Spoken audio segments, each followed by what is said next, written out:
School TV Le Mag, bonjour à tous, merci encore de votre fidélité. C'est donc parti pour un nouveau numéro de cette émission. School TV Le Mag, aujourd'hui on fait nos valises pour l'école du monde. Voici sans plus tarder le sommaire. Gros plan cette semaine, alors pas sur un pays en particulier pour une fois, mais sur un réseau d'écoles. L'UWC est considéré comme le must en matière d'enseignement. Irina Capron, ici présente, sort sa loupe dans un instant. Plus de 50 ans de réussite, mais avec quelle méthode, quelle pédagogie et surtout quelle vision, quelle structure. Est-ce que ces écoles ne forment que l'élite de demain? On posera dans un instant toutes ces questions à nos invités. Et puis des élèves venus du monde entier avec une aventure hors du commun, un réseau précieux. Quelle perspective de développement? Le système français peut-il, oui ou non, s'inspirer de ce réseau d'écoles? On en parle tout de suite avec Béatrice Trébaol. Bonjour, merci d'avoir accepté notre invitation, Béatrice. Vous êtes la présidente du réseau UWC France. Emma Guénaud est également présente via Skype. Bonjour Emma, vous avez 16 ans, vous êtes élève de première et vous êtes finaliste Fénard pour participer au prochain programme UWC. Et puis en plateau, on est avec Badi Ibrahim. Bonjour Badi. Enchanté. Enchanté, vous êtes ancien participant de ce programme. Vous étiez où? Du côté de Santa Fe, je crois. UCI USA, effectivement, c'était près de Santa Fe, au Nouveau-Mexique. Alors c'était à Montezuma. Montezuma, voilà, j'avais pas la prononciation. Vous travaillez dans la cybersécurité pour le groupe Accor. On est tous présents, je vous ai présenté tout le monde. C'est parti, la loupe, Irina. On va travailler notre accent aujourd'hui, Irina. Ouais, UWC ou UWC? Voilà, au choix. Je ne sais pas. UWC. Allez, pour United World College, donc c'est une ONG internationale d'éducation. Vous avez fait jeune fille au père aux États-Unis. Oui, un peu quand même. Les petits restes. Ça sert à quelque chose quand même. Donc, qui propose aux élèves de passer le baccalauréat international sur 2 ans. Donc, UWC est présent dans 18 pays sur 4 continents. Donc, il existe par exemple un lycée au Canada, un au Costa Rica, un en Inde, un en Chine, un au Japon, un en Tanzanie ou encore un en Italie. Bref, chaque campus compte environ 200 élèves de 80 à 100 nationalités différentes. Et cette année, UWC compte 4800 étudiants en bac international et 86% d'entre eux sont boursiers. United World College a été créé il y a un petit peu plus de 60 ans. Effectivement, c'est en 1962 que le pédagogue allemand Kurt Hahn a créé UWC. Donc, son but, c'était de fonder une école pour éduquer les jeunes du monde entier ensemble pour éviter les futurs conflits. Donc, le premier établissement a ouvert ses portes en 1962 au Pays de Galles. Il s'agit de l'Atlantic College et le nom de United World College, qui signifie Collège du monde uni, a été trouvé en 1967 par Lord Mountbatten. Donc, au fil des ans, d'autres établissements de UWC ont ouvert leurs portes aux 4 coins du monde. L'UWC qui donc propose un baccalauréat international, c'est reconnu? Bien évidemment, le baccalauréat international est reconnu dans le monde entier. Donc le programme dure sur 2 ans. Les élèves doivent choisir 5 matières entre langue, sciences humaines, sciences expérimentales, langue et littérature, mathématiques et informatique. Ils doivent également choisir une matière artistique. Pendant le programme, les élèves doivent également écrire un mémoire et s'investir dans des projets périscolaires pour avoir leur bac international. On peut tous participer à ce programme, mais surtout, comment on postule? Alors, pour postuler à la rentrée 2024, il faut être en seconde, en première ou en terminale. Il faut avoir au minimum 16 ans et moins de 18 ans à la rentrée. Il faut résider en France depuis plusieurs années ou être de nationalité française. Et il faut envoyer son dossier de candidature avant décembre 2023 et être prêt à venir passer un week-end de sélection à Paris en février 2024. Les élèves sont sélectionnés sur des critères comme la curiosité intellectuelle, la motivation, l'ouverture d'esprit ou encore la maturité. Merci beaucoup Irina, c'est parti pour la loupe. C'est parti pour l'expression orale. L'expression orale avec Béatrice Trébaol, avec Emma Guénaud, avec Badi Ibrahim. Si vous deviez choisir un qualificatif, Badi, pour nous décrire ce qu'ont été ces 2 saisons à l'UWC, ce serait quoi? L'engagement. L'engagement, je pense que c'est la raison pour laquelle on part dans ces collèges, parce qu'on a envie de découvrir d'autres étudiants qui viennent de partout dans le monde et de s'engager auprès d'eux pour une mission qui est encore un peu abstraite quand on démarre tout ça. On se dit qu'on a envie de rejoindre un réseau avec des gens qui veulent tous faire partie d'un monde un peu uni et c'est ce qu'on y trouve en fait. On s'engage au sein de l'école, on s'engage avant et on essaie de le démontrer par un processus de sélection qui est assez rigoureux quand même. Qui est assez rigoureux, c'est-à-dire? C'est-à-dire qu'il y a énormément de jeunes qui sont intéressés par cette école, je ne vous le cache pas, et tout le monde, et en particulier tous les jeunes qu'on rencontre ou qui nous envoient un dossier dans le cadre de la sélection, font preuve de beaucoup d'imagination, de créativité, d'engagement au sein de leur communauté. C'est des talents et c'est des jeunes très motivés. Et donc il faut, parce qu'il y a des places limitées, ouais. Choisir les étudiants. Et moi je suis très fier et très ravi d'avoir fait cette expérience. Et pour vous, il y a eu un avant et un après l'UWC. Ouais, alors on réussit sa vie et sa jeunesse et son éducation avec ou sans UWC. Ouais. Mais c'est vrai que c'est une fenêtre sur le monde. Et donc ça oriente un petit peu et ça nous donne des perspectives par la suite, d'autres manières d'envisager les choses. Avec des amitiés qu'on a nouées là-bas, qu'on garde avec tout des au long amitiés de qu'on garde, avec, et puis même avec des prises de position ou des lectures du monde forcément qui sont nuancées ou en tout cas éclairées par le regard ou les échanges qu'on a eus avec les autres étudiants. Béatrice, un mot pour définir l'UWC. Moi, au risque de répéter ce que vient de dire Badi, je dirais engagement, mais surtout savoir saisir les opportunités. Justement, vous qui êtes à la tête effectivement du réseau France depuis quelques temps, qu'est-ce qui vous a tant séduit dans ce projet? On nous a dit que votre fille était sur le campus du Costa Rica. Vous êtes la maman d'une ancienne élève au final. Oui, tout à fait. Alors, comment ça s'est présenté à nous? On a découvert cette ONG de façon un peu par hasard, en fait, comme beaucoup de monde. Et au début, on se demandait si c'était pas un peu une secte ou un truc un peu bizarre. Puis quand on a vu que Nelson Mandela était l'ancien président d'honneur, on s'est dit, peut-être que ça vaut le coup de regarder. Et donc, notre fille a postulé, a été prise, et on a trouvé ça tellement incroyable, cette ouverture au monde, cet enrichissement à la diversité, non seulement culturelle, mais aussi sociale, puisque 5% des jeunes sont boursiers, sont réfugiés d'origine réfugiés ou déplacés, et 86%, vous l'avez dit, sont boursiers. Donc il y a aussi une énorme diversité sociale. Et ça a transformé notre fille, mais non seulement elle, mais aussi nous, toute la famille, tous ses proches.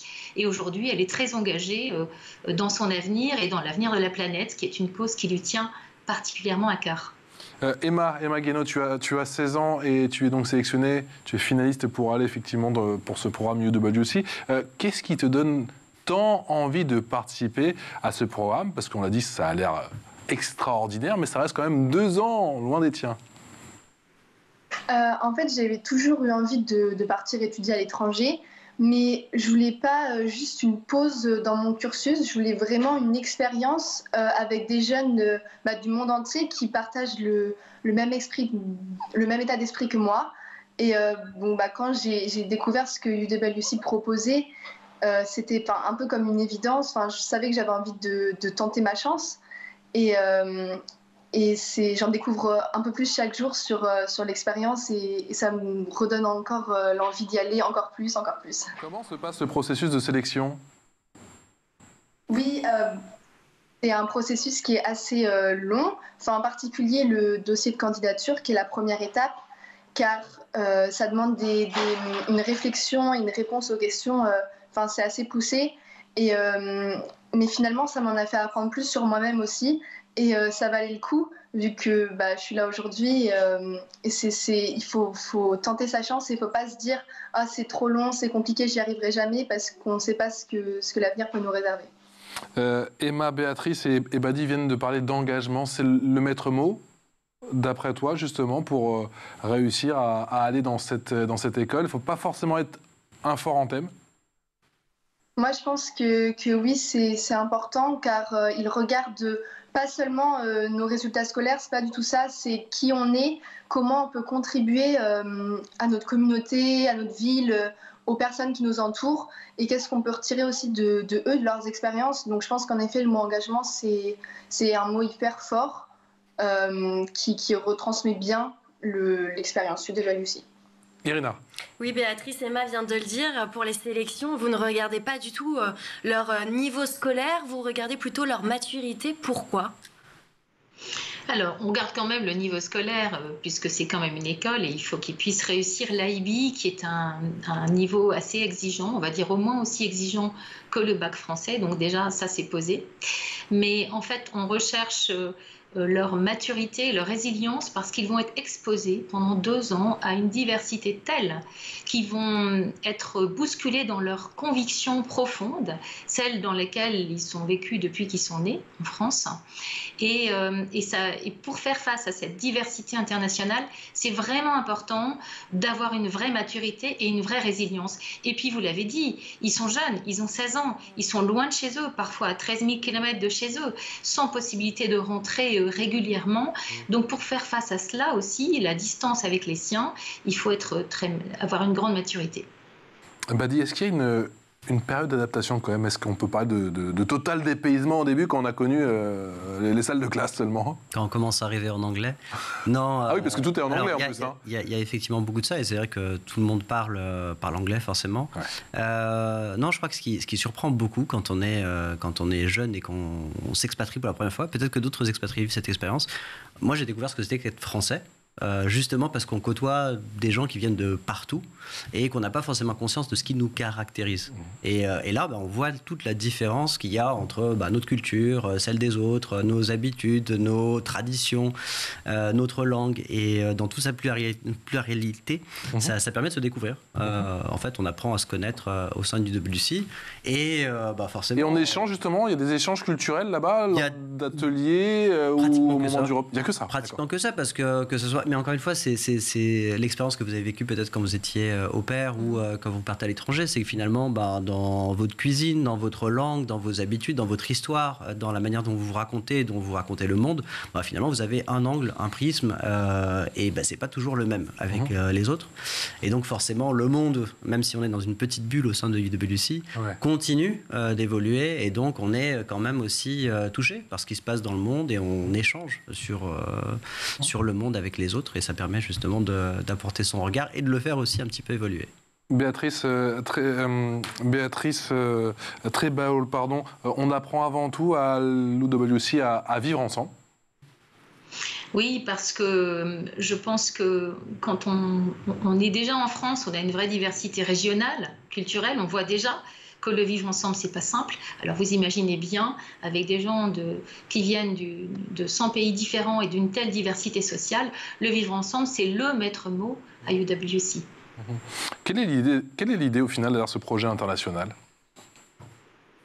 Alors l'objectif de UWC depuis son démarrage, c'est d'utiliser l'éducation à des âges où les jeunes ont encore beaucoup d'idéaux, mais ne sont pas non plus blasés par la vie, pour faire une force qui permet d'unir les peuples, les nations et les cultures. Et l'objectif, c'est de construire un monde plus pacifique, d'y contribuer, et un avenir plus durable. Emma, pour toi, c'est une sorte d'Erasmus pour lycéens, c'est comme ça que tu le vois? C'est pas vraiment comme ça que je le vois, car c'est des gens qui sont vraiment qui viennent de tous les pays et qui ont candidaté pour la même chose que nous, qui sont là avec les mêmes valeurs, les mêmes états d'esprit. Et c'est pareil, je pense que c'est pas juste une partie de notre scolarité, c'est pas vraiment une pause, c'est quelque chose qui pourra nous changer encore plus. Et de faire ça à cet âge de lycéen, c'est formidable pour notre vie, quoi. Badi, comment ça se passe du point de vue de l'enseignement, du point de vue des cours? Surtout, est-ce que le rythme est élevé? C'est quoi? C'est 10, 15 16, 20 heures de cours? C'est hyper intéressant la manière dont a été pensé l'enseignement. Il y a à la fois une pédagogie un peu traditionnelle où on assiste à des cours, mais il y a déjà cette sélection. En fait, on choisit 3 matières fortes, 3 matières, on va dire, standards. Et donc, ça permet déjà de faire un choix où on n'est pas que sur une filière en particulier. Donc, on peut à la fois mélanger les sciences, les lettres, l'art ou encore le digital. Et ça, c'est une richesse.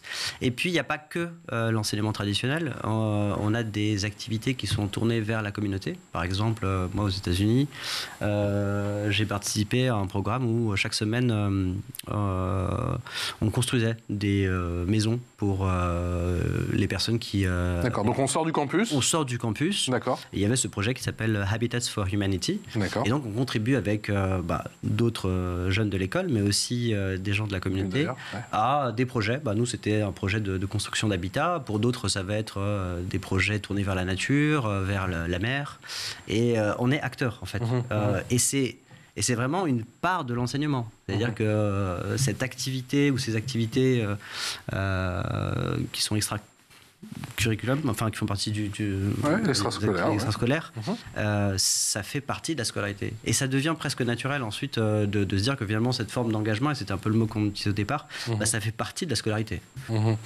Béatrice Trébaol, on parlait effectivement avec Badi de ce nombre d'heures de cours par semaine avec ses choix déjà, ses priorités, c'est pas des spécialités, mais bon, des choix particuliers de matière. Quelle est la part de travail personnel? Il y a la partie en classe et puis il y a la partie, j'imagine, où on se retrouve tout seul ou peut-être avec la communauté à travailler. Comment ça s'articule? Alors, en effet, il y a des heures de cours. En général, sur les campus, c'est toutes les matinées. Et toutes les après-midi, c'est du travail personnel. Donc, en fait, l'IB, déjà, à la base, est un curriculum qui fait beaucoup appel à la réflexion, à l'auto-organisation. Donc, ces jeunes sont amenés à faire beaucoup de recherches par eux-mêmes, même s'il y a évidemment des cours, mais en gros, c'est la moitié du temps. Emma, quels cours tu as repérés? Effectivement, dans toute la liste de cours, il y a déjà des cours que tu as repérés. Tu sais déjà ce que tu veux faire? Alors, c'est très compliqué. J'ai essayé de regarder un peu, mais en fait, il y a tellement de choix que j'ai envie de tout faire. Bon, c'est pas possible. Mais là, comme ça, j'ai pas vraiment de cours qui me viennent à l'esprit. Déjà, j'attends d'essayer de voir si on aura tous les financements pour que tout le monde puisse partir. Et après, ça deviendra vraiment concret et je pourrai peut-être un peu plus me pencher sur la question. Béatrice Trébaol, la question du financement, bien sûr, c'est un point névralgique, j'imagine. On finit toujours par trouver une solution? Alors, on est encore en levée de fonds aujourd'hui, donc c'est vraiment important qu'on reste tous mobilisés là-dessus. Et d'ailleurs, les jeunes sélectionnés eux-mêmes mobilisent leur propre réseau pour la communauté, pour les 10 jeunes qui souhaitent partir. Et donc, oui, les financements externes, c'est vraiment quelque chose qui nous permet d'avancer, puisqu'on n'a pas de gouvernement derrière ou d'impôts qui permettent de financer l'école de nos jeunes. Si on veut faire un don, on fait comment? Alors pour faire un don, on peut aller sur Helloasso, UWC, et vous pourrez déduire fiscalement 66% si vous êtes un particulier, 66% du montant de votre don. Badi Ibrahim, que dites-vous à ceux qui disent que cette école ne forme qu'une élite? Est-ce que c'est vrai ou est-ce que c'est pas vrai? Quel est votre sentiment? On a forcément de la chance de pouvoir partir, vivre cette expérience à l'étranger. C'est pas donné à tout le monde. Donc oui, clairement, on a de la chance. On est méritant quelque part parce que on fait cet exercice et on essaie de se rendre compte. Je dis parce qu'il y a des ministres qui sont sortis de ce réseau d'école, un astronaute, il y a des ministres et puis il y a des gens chefs d'État, et puis des gens qui sont dans la cybersécurité aussi. Voilà. Il y a de tout, effectivement. Non, je pense pas que ça soit une élite, au contraire. On a voulu rendre cette école accessible, sans distinction de race, sociale aussi, justement de moyens. Et c'est ce qui fait qu'un jeune comme moi, qui est issu de la diversité, qui vient d'un milieu très modeste, a pu aller dans cette école. Et comment vous avez, pardon de vous couper, entendu parler de cette école, vous, à l'époque? Alors moi, je faisais partie de ce qu'on appelait à l'époque classe européenne. Ouais, bien sûr. On avait une heure qui était consacrée à l'histoire qu'on faisait en anglais. Et j'ai lu dans un petit magazine qui s'appelait Easy Speak Easy à l'époque un article sur cette école. J'ai trouvé ça incroyable et j'ai contacté à l'époque la communauté nationale pour me renseigner. Et voilà, c'était 2 ans avant et ensuite j'ai vécu 2 ans en faisant tout pour pouvoir aller dans cette école. Béatrice, vous avez le sentiment qu'en France, cette école doit faire encore un petit peu son autopromo ou elle est assez connue? J'ai pas le sentiment qu'elle soit très connue. Alors oui, c'est un vrai sujet parce que même quand on passe à la télévision comme chez vous ou comme sur des grandes chaînes, on se rend compte qu'on reste quand même assez peu connu. Je pense que les Français sont assez contents de leur système de scolarité et forcément, ils ne vont pas forcément aller rechercher quelque chose d'autre. Mais on a un gros bouche à oreille, et ce qui veut dire que les candidats qui postulent chez nous sont déjà un petit peu différents des autres. Ils ont déjà ce sens de l'engagement présent en eux, ils ont envie d'autre chose, et donc c'est quand même quelque part, on est peu connu, mais on est connu par les personnes qui nous ressemblent. Emma, comment tu as entendu parler justement de cette école, de ce réseau d'écoles ? Alors, c'était tout à fait par hasard. Donc, je voulais étudier à l'étranger et je cherchais une énième fois sur Internet justement des possibilités pour le faire. Et je suis tombée sur le site Internet de UWC France. J'étais jamais tombée dessus avant, je ne sais pas pourquoi. Mais et j'ai tout de suite accroché et je me suis dit, c'est ça. Quelle était ta matière préférée, Badi ? Wow. Celle qui t'a le plus inspiré, le plus porté, peut-être le plus structuré. J'ai beaucoup entendu, en regardant notamment le reportage, on parlait de ce reportage dans 7 à 8 sur TF1, effectivement, beaucoup de retours sur la géopolitique. Ouais. Mais d'autres matières ? Non, je sais pas. Je suis pas sûr qu'il y ait eu une matière en particulier. J'ai eu des professeurs qui étaient incroyables. J'ai un professeur d'économie indien, Ravi, qui était juste incroyable. Et puis son regard sur le monde, sa manière d'apprécier les choses... Oui, on a envie de ressembler à ce genre de personnage. Béatrice, il y a effectivement toutes ces nationalités qui sont mixées, on parle des élèves, mais il y a aussi les professeurs, le rappelait Badi. Oui, absolument, les profs. Alors, il y a pas mal d'anciens élèves UWC qui sont mobilisés et qui ont envie d'enseigner dans nos lycées, mais ils viennent vraiment du monde entier, en effet, et souvent, ils commencent par un collège. Quand ils viennent chez nous, ils ne sont pas forcément aussi bien payés qu'ailleurs, mais ils ont ce supplément d'âme, ce supplément de sens à leur mission, et assez souvent, ils y restent et ils circulent après entre les collèges. L'info en plus avec Irina Capron. Et pour cette info en plus, Irina, tu nous parles du bac français international. Alors oui, depuis la rentrée 2022, l'option internationale du baccalauréat est devenue le baccalauréat français international. Donc ce sont les élèves de première qui sont concernés par cette nouvelle option pour la session 2024. Il est possible de postuler au bac français international sans avoir suivi de section internationale avant la classe de première. Donc il suffit d'avoir un niveau B2 pour la première langue vivante et B1 pour les autres langues. Contrairement à l'option internationale, l'objectif c'est d'acquérir plus de visibilité dans le monde. Donc vous pouvez choisir comme langue vivante allemand, anglais, arabe, chinois, coréen, danois, espagnol, italien, japonais, néerlandais, norvégien, polonais, portugais, russe et suédois. Donc les élèves préparent un bac général avec des matières en plus comme connaissance du monde, approfondissement culturel et linguistique ou encore histoire, géographie en première langue vivante. Béatrice, que vaut ce bac international ? Est-ce que vous pensez que ça peut freiner certains parents français ?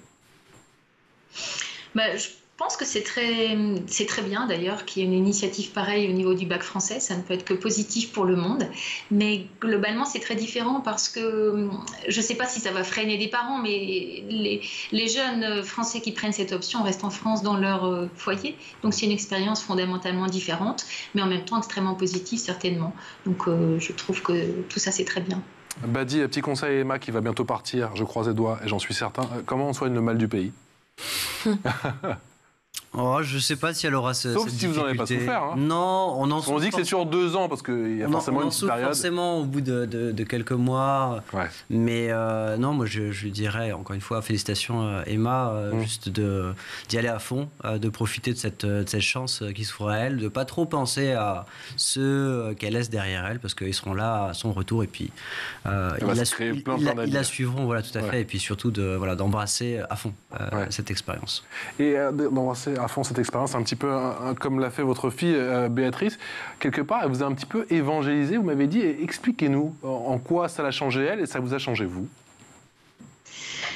En fait, d'abord pour elle, ce que ça a changé, c'est qu'elle est devenue l'experte du monde Et nous, même si moi j'avais une carrière à l'international, je ne me rends pas compte de ce qu'elle a appris, de ce qu'elle a vécu au quotidien avec ces jeunes d'un peu partout. Donc elle nous a transformés parce qu'elle a transformé notre vision du monde, notre ouverture. Je pense qu'on est devenu beaucoup plus bienveillant vis-à-vis de la différence et on l'accueille comme une richesse. Et ça, je crois que c'est vraiment quelque chose d'extrêmement durable et d'important pour tout son entourage et pour tous les gens qui côtoient des jeunes partis à UWC. Badi, comment ça s'organise sur le campus entre les différentes communautés? On se met entre, je sais pas, entre français, allemand, colombien. Comment ça se passe au début? C'est intéressant parce qu'effectivement, on va forcément se rapprocher de ce qu'on connaît. Donc, au début. Il y a une proximité avec les autres Français, avec les Belges, puis avec les Européens. Et puis, il y a des festivals qui sont aussi organisés. Un festival européen, nord-américain, sud-américain, etc. Et donc, il y a forcément des petites communautés qui existent. Ça peut se faire ou ça peut se retrouver lors du déjeuner. Mais... rapidement, en fait, on perce tout ça et puis on commence à aller vers d'autres communautés ou d'autres groupes qui ne sont pas les choses qu'on avait en tête en commençant. Et je prends juste mon exemple perso. Moi, je suis arrivé avec le rêve américain en me disant, ben voilà, petit français, les États-Unis. Alors déjà, c'était l'Ouest américain, c'est quand même assez différent. Et puis quelques années plus tard, je me suis retrouvé à vivre en Asie et j'avais aussi noué quelques amitiés avec des gens en Asie, mais je pensais pas et je ne savais pas quand j'étais encore au collège que j'irais vivre en Chine, à Singapour, etc. Donc il se passe quelque chose. On n'est pas obligé de le préparer. Il faut découvrir et se laisser porter ensuite. Emma, l'UWC, ça va être un premier galop d'essai avant d'aller s'expatrier pour de bon? On verra bien, pourquoi pas. Après, je pense que UWC, ça va me donner envie de faire plein de choses différentes que je sais pas du tout. Je veux dire, je m'y attends pas maintenant. Donc, peut-être pas. On verra bien ce que l'avenir me réserve. Emma, j'ai vu qu'il y a notamment des petits échanges sur le plan culinaire. Est-ce que vous êtes prête pour les spécialités du côté de Tours? Alors, du côté de Tours, je connais pas grand-chose, mais j'ai des petites spécialités familiales. Donc, oui, je suis prête. On va faire partager tout ça. Bon, n'hésitez pas à venir nous le faire partager aussi en plateau et tenez-nous au courant, bien évidemment, de la suite de vos aventures. Merci infiniment à tous les trois d'être venus nous présenter ce réseau d'écoles. Merci à vous, Béatrice Trébaol, qui est présidente de ce réseau UWC France, Emma Guénaud, qui est donc 16 ans, élève des premières finalistes pour participer au prochain programme, et puis Badi Ibrahim, qui est ancien participant de ce programme UWC et qui est désormais spécialiste en cybersécurité pour le groupe Accor. Merci à tous les trois. Ma chère Irina. Merci à vous. On a manqué une bien belle école. Franchement, je vous vois, je connais votre petit regard, machin. Ou vos enfants. Pour nos enfants. Exactement. Voilà, on va attendre. Il a 3 ans. Voilà. Sauf s'il y a une petite section qui s'ouvre à l'âge de 8-10 ans, pourquoi pas. 2 ans sans papa, ça va être compliqué. Allez, excellente journée. Merci Ciao. à vous.